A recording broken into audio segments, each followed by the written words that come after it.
मालती ने एक हादसे में अपने पति को कई साल पहले खो दिया था। उसके 2 बच्चे थे, रिंकू और पिंकी। मालती पढ़ी लिखी नहीं थी। वो एक टूटी फूटी झोपड़ी में अपने दोनों बच्चों के साथ रहती थी। घर चलाने के लिए वो लोगों के घरों में बर्तन साफ किया करती थी। किसी तरह वो अपने दोनों बच्चों का पेट पाल रही थी। फिर एक दिन, रिंकू जल्दी कर बेटा, स्कूल का टाइम हो रहा है, फिर मुझे काम पर भी जाना है।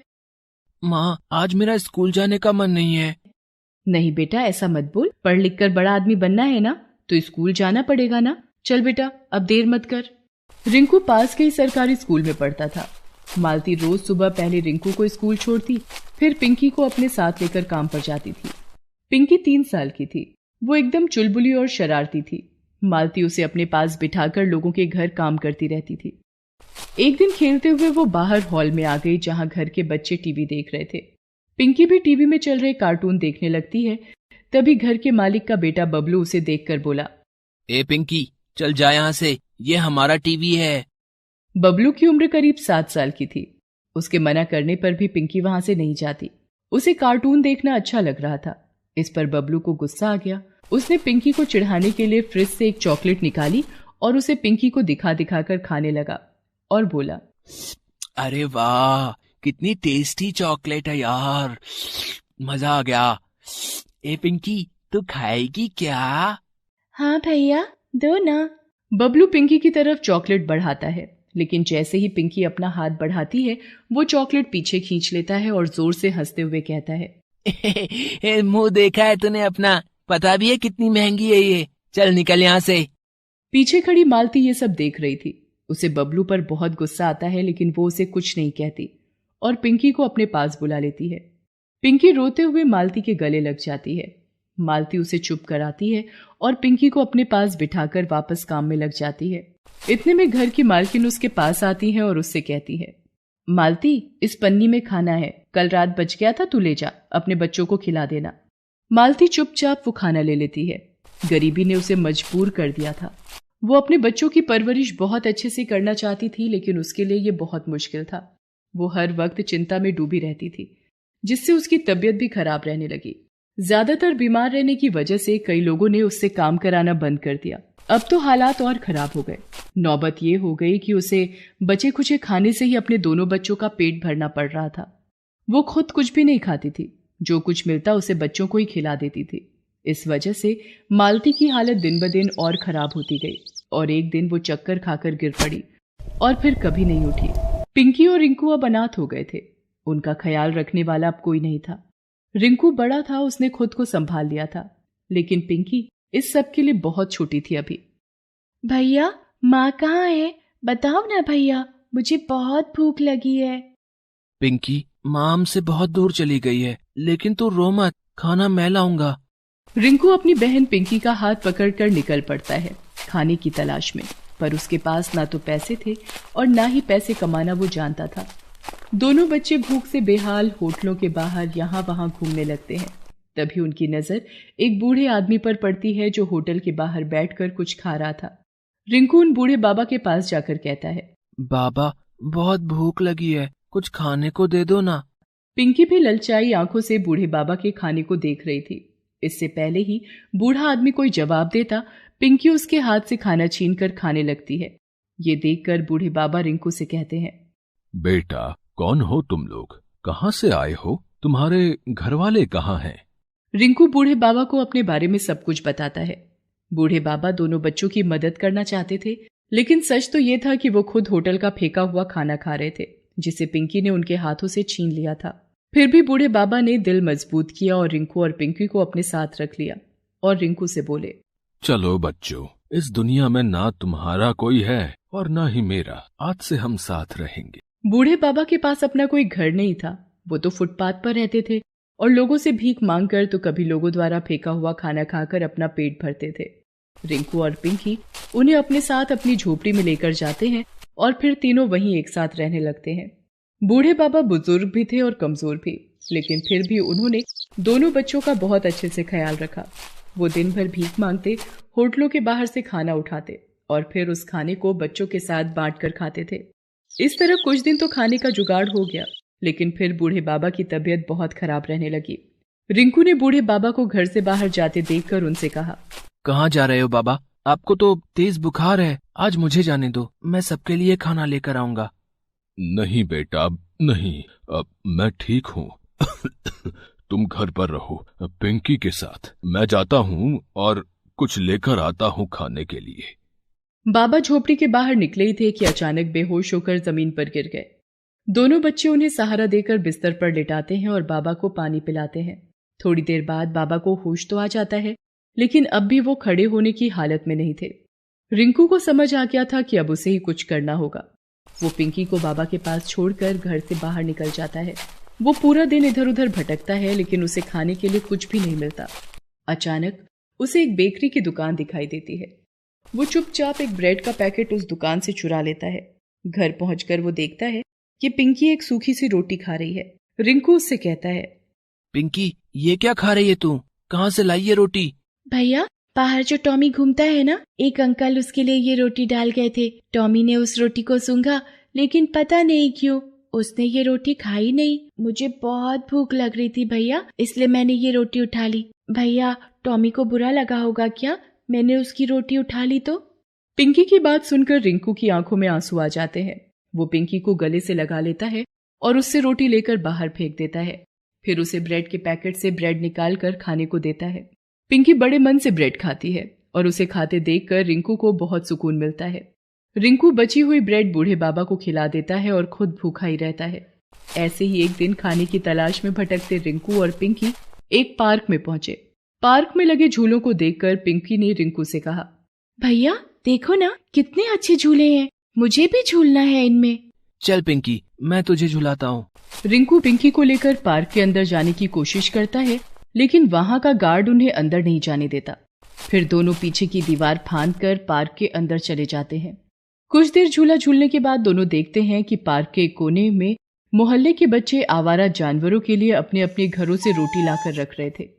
ये देखकर पिंकी रिंकू से कहती है, भैया देखो ना, कितनी सारी रोटियां हैं। बाबा ने कल से कुछ नहीं खाया और मुझे भी भूख लगी है। चलो ना, ये रोटियां लेकर चलते हैं घर। किसी को खानी होती तो यहाँ छोड़कर थोड़ी ही जाता। रिंकू जानता था कि वो रोटियां जानवरों के लिए थी, लेकिन पिंकी को मना करने की भी उसकी हिम्मत नहीं हुई। मजबूर होकर उसने पिंकी के साथ वो सारी रोटियां उठाई और उन्हें घर ले गया। तीनों ने वही रोटियां खाकर अपनी भूख शांत की। अब रिंकू और पिंकी दोनों छिपकर उस पार्क में जाने लगे और जैसे ही वहां खूब सारी रोटियां इकट्ठा हो जाती, दोनों उन्हें उठाकर घर ले आते। कई दिनों तक ऐसे ही चलता रहा, लेकिन एक दिन एक बच्चे ने उन्हें ऐसा करते देख लिया। उन्हें देखते ही बच्चे ने शोर मचाना शुरू कर दिया। वो देखो, उन दोनों को, हमारी रोटियों को उठा रहे हैं। कितने बुरे हैं ये, बेचारे कुत्तों का खाना ले रहे हैं। इन्हें तो मजा चखाना ही पड़ेगा। वो बच्चा अपने सारे दोस्तों के साथ मिलकर रिंकू और पिंकी का पीछा करते हैं। वो देखते हैं कि रिंकू और पिंकी उन रोटियों को न सिर्फ खुद खा रहे थे, बल्कि बीमार पड़े बूढ़े बाबा को भी खिला रहे थे। ये सब देखकर सभी बच्चों का दिल पिघल जाता है। सारे बच्चे अच्छे घरों से थे। उन्होंने रिंकू और पिंकी के बारे में अपने माता पिता को बताया। सभी ने रिंकू और पिंकी की मदद करने का फैसला किया। बच्चे अपने माता पिता के साथ रिंकू और पिंकी की झोपड़ी के पास पहुंचे। इतने सारे लोगों को देखकर रिंकू ने डरते हुए उनसे पूछा, आप लोग यहाँ क्यों आए हैं? हमें माफ कर दीजिए, आगे से हम नहीं उठाएंगे वहाँ से रोटियाँ। तभी एक महिला आगे बढ़ती है और रिंकू के सिर पर हाथ रखते हुए कहती है, डरो मत बेटा, अपने बारे में सब कुछ बताओ हमें, हम तुम्हारी मदद करना चाहते हैं। और ये बूढ़े बाबा कौन है तुम्हारे साथ? फिर रिंकू ने सब कुछ बताता है, अपने और पिंकी के बारे में भी और बूढ़े बाबा के बारे में भी। सब कुछ जानकर वहां मौजूद हर किसी की आंखें नम हो जाती हैं। सभी लोग मिलकर बूढ़े बाबा का इलाज करवाते हैं, साथ ही तीनों के खाने की जिम्मेदारी भी लेते हैं। हर रोज कोई ना कोई अपने घर से तीनों के लिए खाना लेकर आता। अब रिंकू और पिंकी को ना तो चोरी करने की जरूरत थी और ना ही कहीं से खाना उठाकर खाने की। दूसरी तरफ अच्छा इलाज मिलने से बूढ़े बाबा भी पहले से बहुत अच्छे हो गए थे। लोगों ने उन्हें अपनी सोसाइटी में चौकीदार की नौकरी पर रख लिया, जिससे अब वो कमाने भी लगे थे। रिंकू और पिंकी को उन्होंने जल्दी ही स्कूल भेजना भी शुरू कर दिया। ऐसा नहीं था कि रिंकू और पिंकी को अब अपनी माँ की याद नहीं आती थी, लेकिन वो इस बात से खुश जरूर थे कि अब वो अनाथ नहीं थे। बूढ़े बाबा जो उनके साथ थे। महेश्वर के दिन की शुरुआत भगवान भोलेनाथ और माता पार्वती की पूजा से होती थी। वो रोज सुबह नहा धोकर शिवालय जरूर जाता और वहां भगवान भोलेनाथ का जलाभिषेक करता। हे भोलेनाथ, मुझ गरीब पर अपनी कृपा बनाए रखना, हमेशा मेरे साथ साथ रहना और मुझे अपने चरणों में स्थान देना। पूजा करने के बाद महेश्वर अपने घर आ गया। भाग्य लक्ष्मी, जल्दी से खाना दे दो, मुझे फैक्ट्री के लिए निकलना है। ये लीजिए जी, आज डब्बे में एक ही रोटी रखी है, घर में आटा खत्म हो गया था। कोई बात नहीं भाग्य लक्ष्मी, आज मालिक सभी मजदूरों को सैलरी देंगे। मैं शाम को आते समय घर के लिए राशन लेता आऊंगा। भगवान भोलेनाथ ने चाहा तो बहुत जल्द मेरी सैलरी भी बढ़ जाएगी। अच्छा, अब मैं चलता हूँ। महेश्वर एक फैक्ट्री में मजदूर है। उसे महीने के 5,000 रुपए तनख्वाह मिलती है। इतने कम पैसों में दोनों पति पत्नी का गुजारा मुश्किल से चल पाता था, लेकिन महेश्वर को पूरा विश्वास था कि भगवान भोलेनाथ और माता पार्वती के आशीर्वाद से एक दिन सब कुछ ठीक हो जाएगा। महेश्वर खाने का डब्बा लेकर फैक्ट्री चला गया, लेकिन उस दिन नियति को कुछ और ही मंजूर था। महेश्वर और बाकी मजदूर फैक्ट्री में काम कर रहे थे कि अचानक से शॉर्ट सर्किट से फैक्ट्री में आग लग गई। देखते ही देखते आग ने भयानक रूप ले लिया। फैक्ट्री में भगदड़ मच गई। भागो, फैक्ट्री में आग लग गई है। अरे भागो भागो, अरे कोई मुझे बचाओ, ये आग मेरी जान ले लेगी। आग बुझाने के लिए जब तक फायर ब्रिगेड की गाड़ी आई तब तक बहुत देर हो चुकी थी। आग में मजदूरों की झुलस कर मौत हो गई थी, लेकिन महेश्वर उस आग से सकुशल बाहर निकल आया था। थोड़ी देर बाद वो घर लौट आया। क्या बात है जी, आप इतनी जल्दी कैसे आ गए? मालिक ने सैलरी दे दी क्या? महेश्वर ने भाग्य लक्ष्मी की बात का कोई जवाब नहीं दिया। आप कुछ बोलते क्यों नहीं? आपके चेहरे पर ये काले निशान कैसे हैं? भाग्य लक्ष्मी, सब कुछ खत्म हो गया। न जाने ये कैसा साल है, इसकी शुरुआत ही ऐसी है तो जाने आगे क्या क्या होगा। लेकिन हुआ क्या है? आज हमारी फैक्ट्री में आग लग गई। पूरी फैक्ट्री जलकर राख हो गई। काफी मजदूर आग में झुलसकर मर गए। भगवान भोलेनाथ और माता पार्वती की कृपा से मेरी जान बच गई। हे भोलेनाथ, माँ पार्वती, आप दोनों का बहुत बहुत धन्यवाद। आज आपने मेरे सुहाग की रक्षा की। लेकिन अब आप क्या करेंगे जी? अब तो काम छूट गया और आज सैलरी भी नहीं मिली। घर में राशन भी खत्म हो चुका है। तुम चिंता क्यों करती हो भाग्य लक्ष्मी? हमारे सिर पर तो भगवान भोलेनाथ और माता पार्वती का हाथ है। उनके होते हुए हमें चिंता करने की क्या जरूरत है? उन्होंने हमारे लिए कुछ न कुछ जरूर सोचा होगा। महेश्वर और भाग्य लक्ष्मी बातें कर रहे थे, तभी उनके घर पर मोहल्ले का एक लड़का आया। अरे राजू, कैसे आना हुआ? महेश्वर चाचा, आज शाम हमारे मोहल्ले के शिवालय में शिव चर्चा का पाठ हो रहा है। आप चाची को लेकर जरूर आना। पाठ के बाद भंडारा भी होगा। ठीक है राजू, मैं और तुम्हारी चाची जरूर आएंगे। राजू वहां से चला गया। देखा भाग्य लक्ष्मी, मैं कहता था ना कि भगवान भोलेनाथ और माता पार्वती के होते हुए हमें चिंता करने की क्या जरूरत है। भोलेनाथ ने हमारे खाने का इंतजाम कर दिया। थोड़ी देर बाद महेश्वर और भाग्य लक्ष्मी शिव चर्चा में हिस्सा लेने शिवालय चले जाते हैं। वहां उन्होंने भंडारे में पेट भरकर खाना खाया। घर आने के बाद भाग्य लक्ष्मी ने महेश्वर से कहा, सुनो जी, आज रात का गुजारा तो हो गया, लेकिन कल क्या करोगे? कल तो कुछ न कुछ करना पड़ेगा। कल मैं काम की तलाश में निकलूंगा। भगवान भोलेनाथ की कृपा से मुझे कुछ काम जरूर मिल जाएगा। दूसरे दिन भी महेश्वर सुबह सुबह नहा धोकर भगवान भोलेनाथ के मंदिर गया और वहां उसने भगवान भोलेनाथ और माता पार्वती की पूजा की। हे भोलेनाथ, मुझे पता है कि मेरे लिए तुम्हें मुझसे अधिक चिंता है। मैंने अपनी जिंदगी तुम्हारे हवाले कर दी है। अब तुम जिस हाल में रखोगे मैं रह लूंगा। लेकिन भाग्य लक्ष्मी, उसे मैं क्या जवाब दूंगा? वो इंतजार कर रही है कि आज शाम जब मैं घर लौटूं तो घर के लिए खाने का सामान लेकर लौटूं। अब तुम्हें ही कुछ करना पड़ेगा और मुझे पता है कि तुम अपने इस भक्त को निराश नहीं करोगे। बोलो, करोगे ना मेरी मदद? जवाब दो, चुप क्यों हो? महेश्वर की पूजा में एक खास बात थी। वो ये कि वो पूजा करते करते भगवान भोलेनाथ से बातें करने लगता था। उसे लगता था कि भगवान भोलेनाथ और माता पार्वती भी एक दिन जरूर उससे मिलने आएंगे और उससे बातें करेंगे। पूजा के बाद महेश्वर काम की तलाश में निकल पड़ा। वो काफी देर तक तलाश करता रहा कि कहीं कोई मजदूरी का काम मिल जाए, लेकिन उसे कोई काम नहीं मिला। दिन ढल चुका था, शाम होने वाली थी। महेश्वर बहुत चिंता में पड़ गया। हे भोलेनाथ, अब भाग्य लक्ष्मी को क्या जवाब दूंगा? उसी समय महेश्वर को किसी ने पीछे से आवाज दी। सुनो, इधर आओ। महेश्वर ने पीछे मुड़कर देखा तो एक सेठ उसे आवाज लगा रहा था। महेश्वर उसके पास गया। कहिए मालिक, क्या बात है? बहुत देर से देख रहा हूँ तुम यहाँ आसपास मंडरा रहे हो, क्या बात है? मालिक, काम की तलाश कर रहा हूँ, लेकिन कहीं काम नहीं मिल रहा है। घर में कुछ खाने को नहीं है मालिक। ठीक है, मेरी दुकान पर साफ सफाई का काम करोगे? जी मालिक, जरूर करूंगा। ठीक है, तो चलो मेरे साथ। सेठ महेश्वर को अपनी दुकान में ले गया। सेठ की दुकान बहुत बड़ी थी। यही दुकान है, रोज सुबह इस दुकान की सफाई हो जानी चाहिए। ठीक है मालिक, हो जाएगा। इस काम के लिए मैं तुम्हें महीने के 2000 रुपए दूंगा। 2000 रुपए महेश्वर के लिए बहुत कम थे। इससे पहले वो जिस फैक्ट्री में काम करता था वहां उसे 5000 रुपए मिलते थे, लेकिन उतने पैसे में उसका और भाग्य लक्ष्मी का गुजारा बहुत मुश्किल से चल पाता था। लेकिन महेश्वर ने सोचा कि कुछ नहीं करने से बेहतर है कि यही काम कर लिया जाए। उस दिन महेश्वर घर लौटा तो उसने भाग्य लक्ष्मी को सब बताया। ये तो बहुत कम रुपए हैं और सेठ तो अब अगले महीने ही आपकी तनख्वाह देंगे। ये पूरा महीना हम कैसे गुजारेंगे? घर में अन्न का एक दाना भी नहीं है। भाग्य लक्ष्मी, ये साल हमारा बहुत कठिन परीक्षा ले रहा है। हम किसी तरह से ये साल गुजार लेंगे, लेकिन तुम देखना, आने वाला नया साल हमारे लिए बहुत अच्छा होगा। नए साल पर स्वयं भगवान भोलेनाथ और माता पार्वती हमसे मिलने धरती पर आएंगे। महेश्वर और भाग्य लक्ष्मी पानी पीकर सो जाते हैं। महेश्वर चाहे कितनी भी परेशानी में रहता, वो भगवान भोलेनाथ और माता पार्वती की पूजा करना नहीं भूलता। अगले दिन सुबह सुबह वो भगवान भोलेनाथ और माता पार्वती की पूजा करके सेठ की दुकान पर पहुंचा और दुकान की साफ सफाई करने लगा। सेठ की किराने की दुकान थी और वो बहुत बड़ी दुकान थी।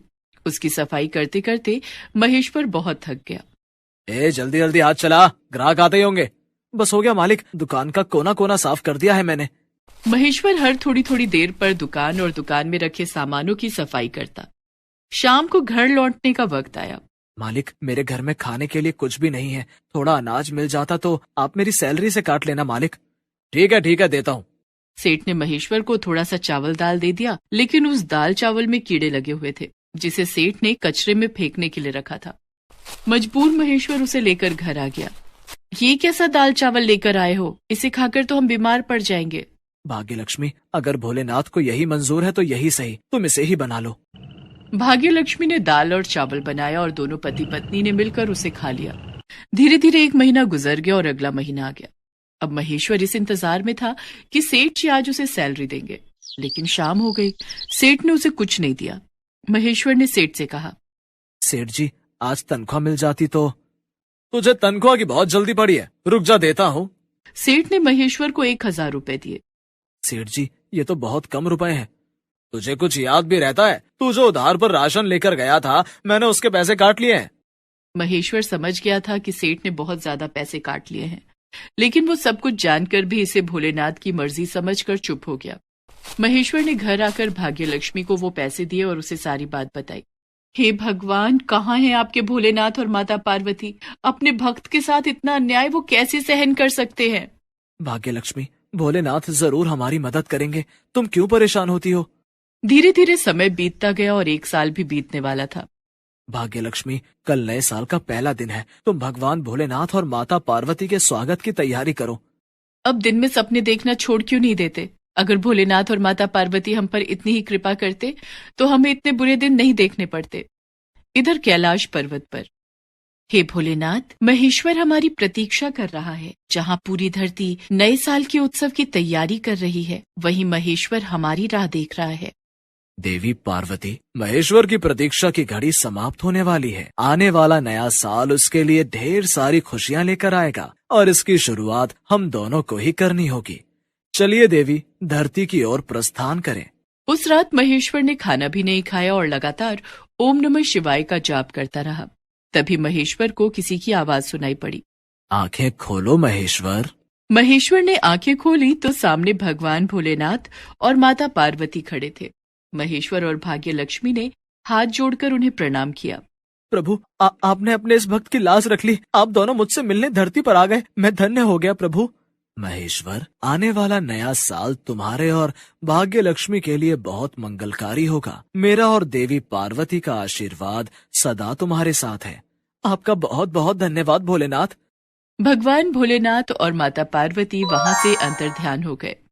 भाग्य लक्ष्मी, भोलेनाथ और माता पार्वती ने स्वयं धरती पर आकर हमें आशीर्वाद दिया है। हमारा आने वाला साल सच में बहुत अच्छा होने वाला है। सच में आज बहुत अच्छा दिन है। दूसरे दिन, आज साल का पहला दिन था। महेश्वर के घर उसका दोस्त अंबुजेश आता है। अरे महेश्वर जल्दी चल, फैक्ट्री के मालिक ने बुलाया है। फैक्ट्री की नए सिरे से शुरुआत हो रही है। उन्होंने पुराने मजदूरों को फिर से काम पर बुलाया है। मालिक आज हमें हमारी बकाया तनख्वाह भी देंगे। महेश्वर ने हाथ जोड़कर भगवान भोलेनाथ और माता पार्वती का नाम लिया और काम पर निकल पड़ा। Please subscribe this channel.